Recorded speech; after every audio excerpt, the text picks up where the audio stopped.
muôn đời. Các ngài đã tin tưởng ở Chúa vì sẽ hiểu biết chân lý và trung thành với Chúa trong tình yêu.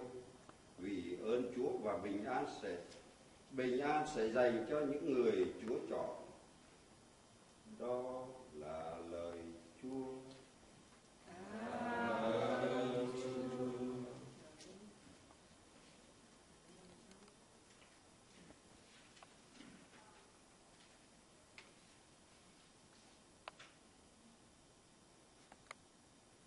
Chúng ta hãy nhớ lại lời Chúa Giêsu nói với Martha khi em cô qua đời: Thầy là sự sống lại và là sự sống. Ai tin vào Thầy thì dù đã chết cũng được sống. Vì thế chúng ta hãy tin tưởng, dâng lời cầu nguyện. Lạy Chúa, Chúa đã khóc thương ban Chúa là Lazaro mới qua đời, xin lau sạch nước mắt chúng con. Chúng con cầu xin Chúa. Lạy Chúa, Chúa là làm cho kẻ chết sống lại, xin ban sự sống đời đời cho linh hồn Giuse. Chúng con cầu xin Chúa. Chúa đã dùng phép rửa mà thanh hoa người tín hữu này, xin thương nhận linh hồn Giuse vào số các thánh và những người Chúa chọn. Chúng con cầu xin Chúa. Chúa đã lấy mình và máu Thánh Chúa mà nuôi dưỡng tín hữu này nơi bàn tiệc thánh. Giờ đây xin đón nhận linh hồn Giuse vào nước Chúa, giữ tiệc vui muôn đời. Chúng con cầu xin Chúa.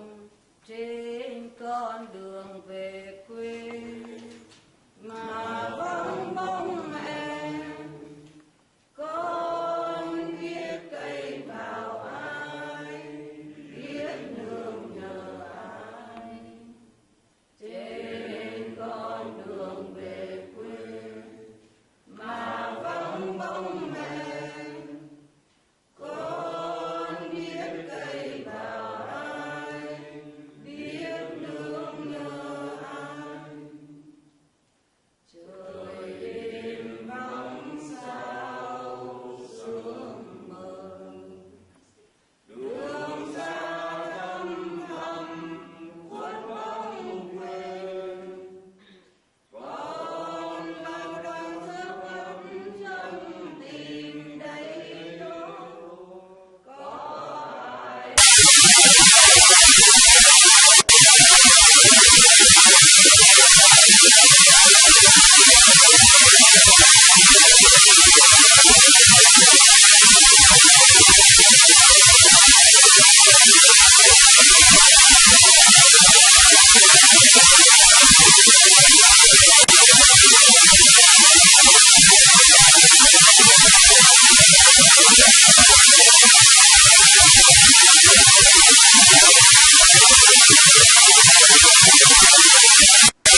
quan Thủ Đức đã đến chia buồn cũng như cử hành nghi thức chào vĩnh biệt một chiến sĩ đồng đội trong quân trường Thủ Đức.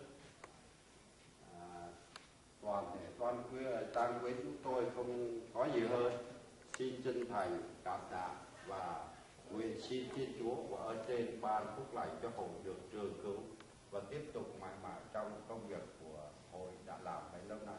Xin chân thành cảm tạ.